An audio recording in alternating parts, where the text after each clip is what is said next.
All right, picture this. In 2024, one single company sold over 2.5 million cars around the globe. Sleek, fast, luxurious, a brand that screams status and performance. Yeah, I'm talking about BMW.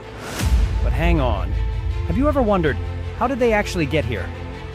Were they always making luxury cars? Were they born in racing? Or maybe the story started somewhere completely different? Here's the wild truth: BMW didn't start on the road. They started in the sky, in the middle of warplanes and fire! So how did that happen? How did a company that built engines for warplanes become the ultimate symbol of driving? And what's the deal with that weird little bubble car that saved them from going bankrupt? And who was the guy who bet everything to bring BMW back from the edge? Let's find out.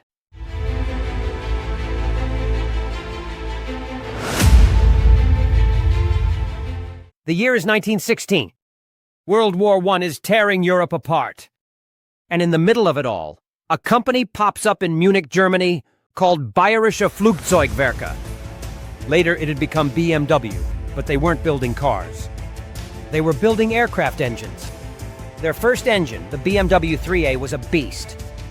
It let German planes fly higher and faster than anyone else in the war. It wasn't just a success, it was a lifesaver. And that logo? The blue and white one people think is a steering wheel? Nope. It's a spinning propeller in the blue sky. A tribute to where they really came from. But after the war ended in 1919, disaster struck. The Treaty of Versailles banned Germany from making warplanes. BMW? Suddenly out of business. The factories fell silent. Everyone was stuck asking the same question. Now what? But instead of giving up, they adapted. They started building anything to survive. Train brakes, industrial machines, even office furniture. They weren't gonna quit that easy. Then in 1923 came a bold idea. An engineer named Max Friz asked, what if we take our aircraft engine knowledge and build a motorcycle? So they did. And what came out was the BMW R32, a game changer. It had a boxer engine, shaft drive, and solid German engineering. The result? Fast, reliable, and super stable on the road. They raced it. They won. And just like that, BMW earned its name on the ground, not just in the sky. Next stop, cars.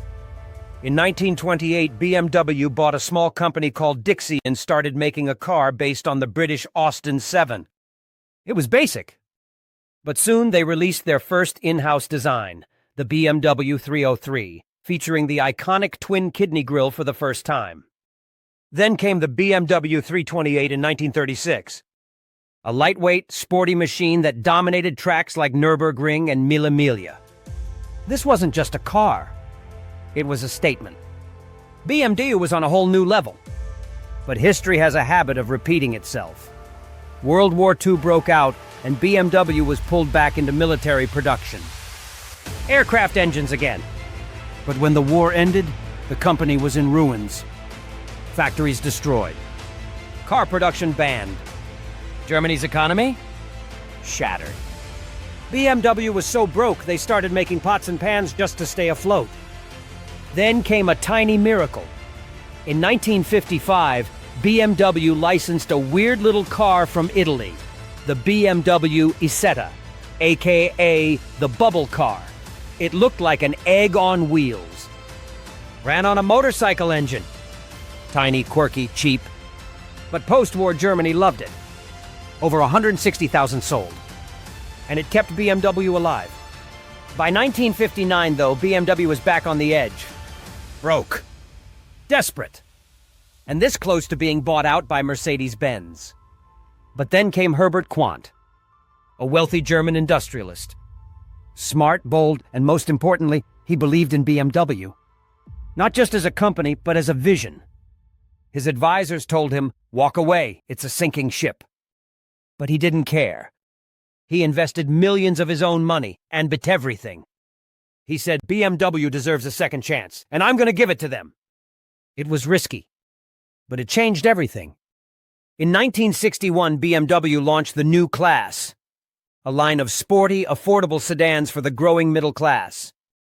Balanced, sharp, practical, but still fun to drive. They nailed it. And in the 70s, they dropped the iconic slogan, "The ultimate driving machine." It wasn't just marketing. It was the truth. The 3 Series, 5 Series, 7 Series BMW had officially arrived. Then in 1972, BMW took performance to another level with the creation of BMW M. They started with the M1, but the real game changer? The E30 M3 in the 80s. It was a race car, but street legal. And the M lineup? It became a legend. BMW doesn't just build cars, they craft experiences that resonate deeply with their drivers. Every curve, every feature reflects a commitment to creating a harmonious blend of performance and sustainability. It's this devotion to excellence that allows BMW to stand out in the evolving electric vehicle market, ensuring that the spirit of driving is preserved in every new model. Their relentless pursuit of innovation and adaptability sets the stage for a future where driving joy reigns supreme regardless of the power source. Such dedication cements BMW's legacy as a pioneer not just in the automotive industry, but in the very experience of driving itself. This journey of transformation is not merely about electric engines. It's about redefining the essence of mobility and connection. BMW proves that even in a rapidly changing landscape, their commitment to excellence in driving experience remains unwavering, embodying the spirit of innovation for generations to come. A company that refused to die. You know what? Every time I hear the name BMW, I don't just think of cars. I think of history, of struggle, of determination. Like, seriously, imagine a company that started out building airplane engines in the middle of a world war and somehow turned into one of the most iconic luxury car brands on the planet. That's wild. And honestly, I find that amazing. Let's go back to the beginning for a sec. BMW didn't start with sports cars or racing. Nope. Back in World War I, their main focus was airplane engines. Not comfort, not speed on the road, just pure power. In the air. Their first big success? The BMW 3A engine. It gave German planes a real edge. Faster, higher. It literally helped them dominate the skies. But then, the war ended, and boom, everything stopped. They were banned from making aircraft engines. No production, no business, factories almost empty. And this is where I have huge respect for them. Because instead of giving up, they adapted. They built whatever they could. Train brakes, office furniture, even random industrial tools. Anything to keep going. But the turning point, the real comeback, was in 1923. They built a motorcycle called the BMW R32. And it wasn't just a bike, it was genius. They took what they learned from building engines for planes and brought it to the road. That's when the real journey started. Fast forward to today, BMW is on another level. When you hear BMW now, you're not just thinking about a car, you're thinking about an experience. Precision, confidence, design that literally makes people turn their heads when you drive by. And you know what? I feel like they never lost their original soul, they just evolved it.